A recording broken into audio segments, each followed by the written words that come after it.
อน้อมไหว้คุณพระศรีรัตนตรัยน้อมนมัสการพ่อแม่ครูบาอาจารย์เบิดทุกอาจทุกองค์เจริญสุขเจริญธรรม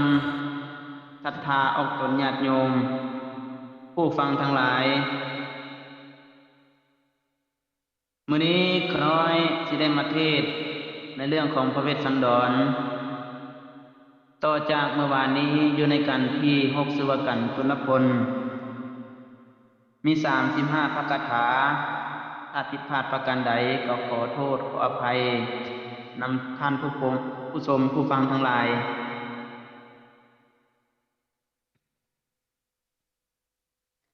เมื่อนี้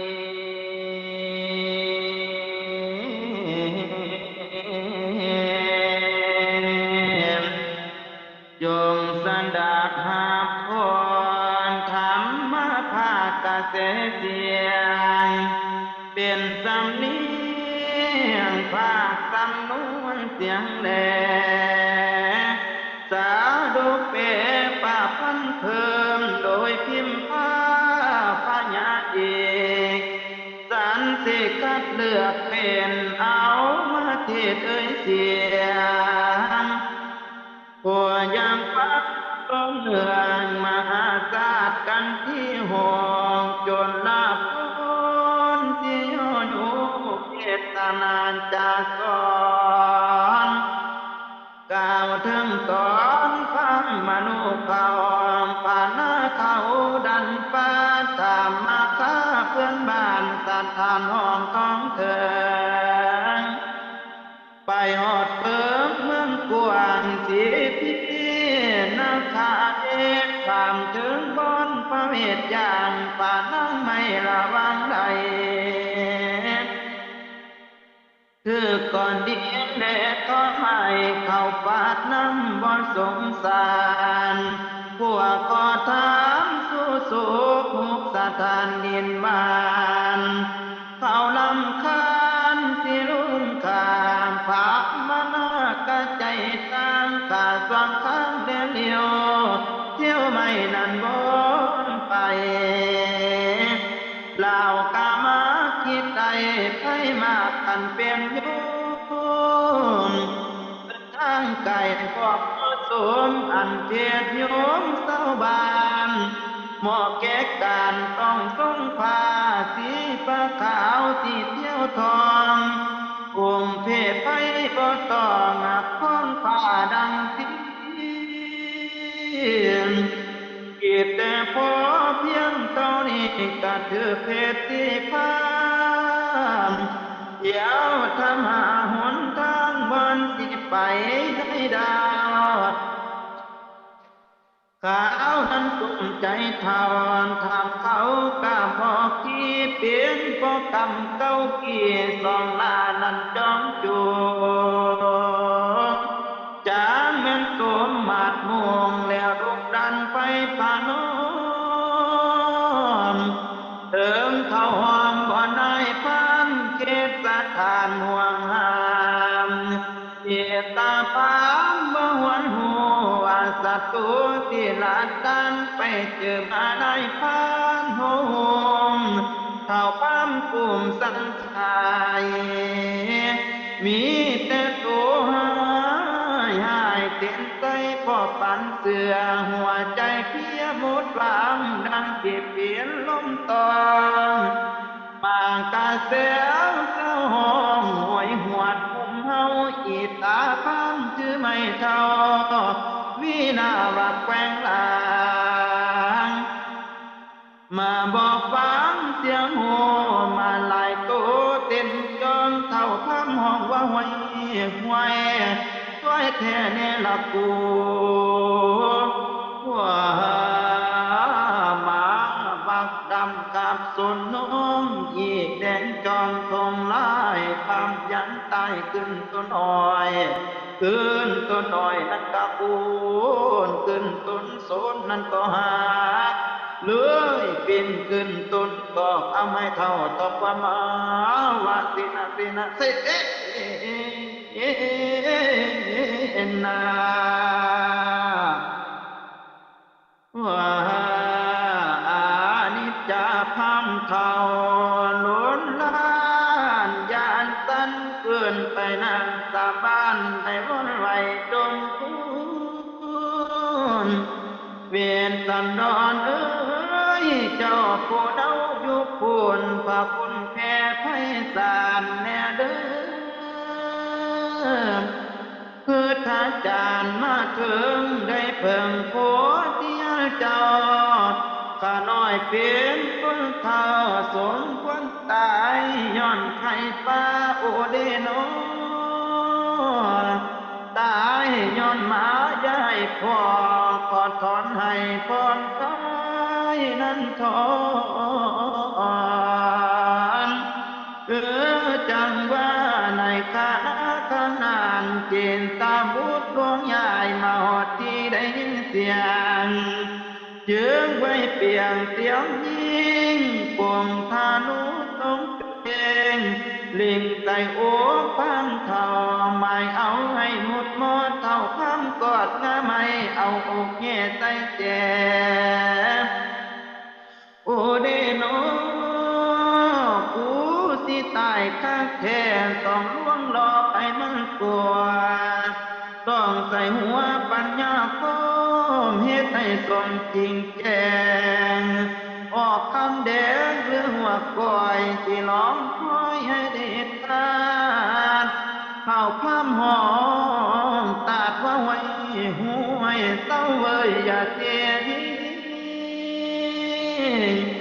หยุดเด้อหยุดนิ่งๆหยุดก่อนบักตาข่าวฟังเรื่องเล่าก่อนตาม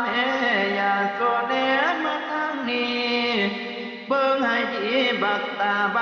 กูเป็นไผมึงหูบ่กูนี่น้อเบิ่งให้ดีบักบ้านนอกบักตาข่าวกูนี่น้อเป็นทูตไทยพาเนื้อถาดผ่านมือ คันมึงเว้าบ่ฮู้เรื่องจักสัวโคตรต้องจิบหายตูต้องตายหมดสูมโทษประหารยิ่งเป่าคนจังกูกายเท่าแต่จิตใจกาแก้มหมดประเทศเกตแคบกวนกากะเป็นกูนี่แล้วยังอยู่ป่ายังสิหูกูบอกเอาบุญ องค์จอมคุณปัสสันดอนจากนครดนแล้วไปกาเซลเซลเอิญอยากคุณเจอให้กับเต้ากูนี่ล่ะสิไปเดินทันท่าให้กับเข้าโซนาครกูจึงได้หิบหอนน้ำลาประสันตา ตามบรรดาผาสมใจที่ดวนไปเลี้ยงหอนเมืองยาวอนหาเรื่องเมืองเอากาบักตาเต็กบังปาแดกจกหักงานสู้อ่างให้ย้อนกลัวห้ามได้ฟังตลอดทั่ว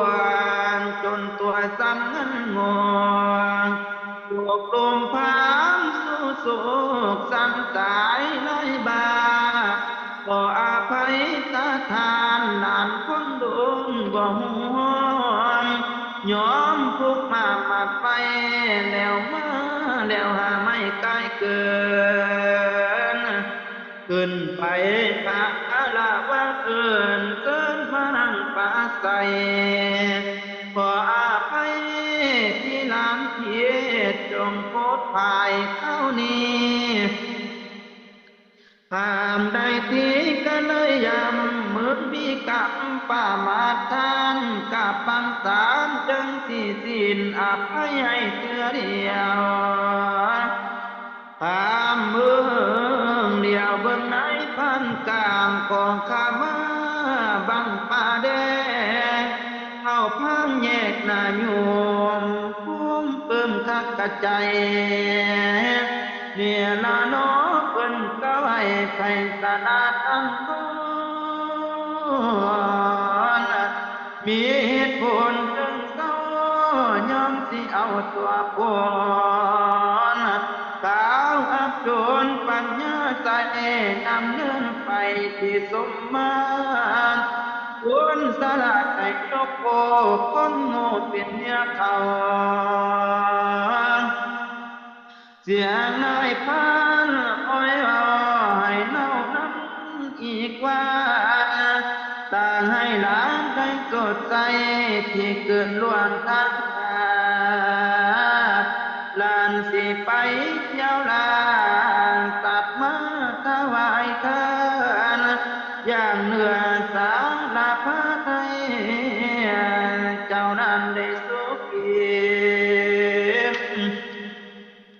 ที่กินปักแกงแนวใดก็เกิดย่างฝากใส่ถุงสิ้นอย่างข้างหน้าได้อยู่กินผ่านได้ฟังตาลอดเจียนนำไล่เหียหิวหายง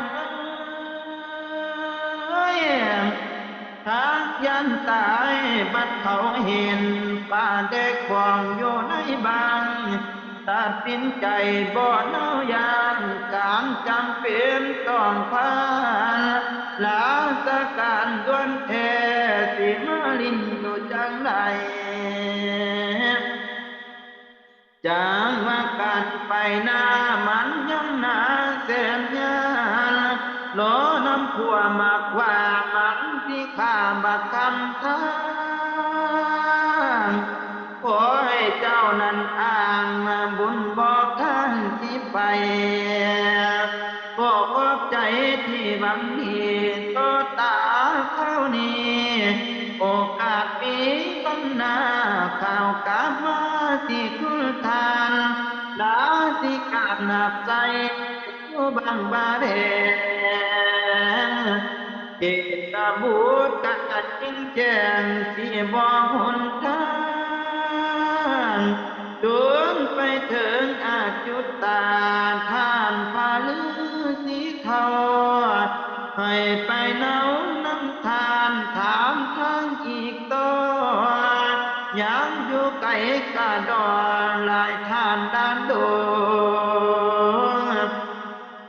สีขอบพงบาดเราบ่อนพานไฟที่ตอนจวนทำน้องวาดเฝ้าที่เอาไว้ที่ควรจุลลาพ้นรุดมวนวันบ่มวนกระจับใจมหาพ้นสมไทยต่อไปไม่ฟังเรื่องโจมสำเนียงเสียงโย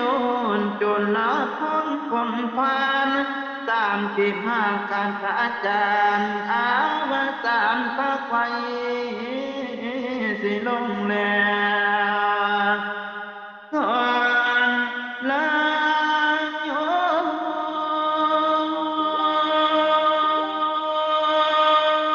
เอ่ยเพียนนอ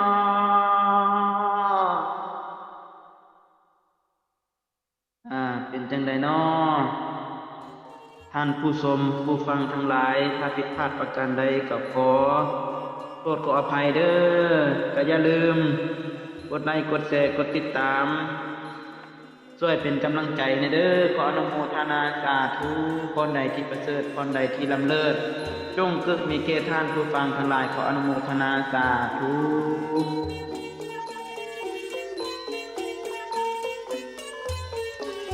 ก่อนอื่น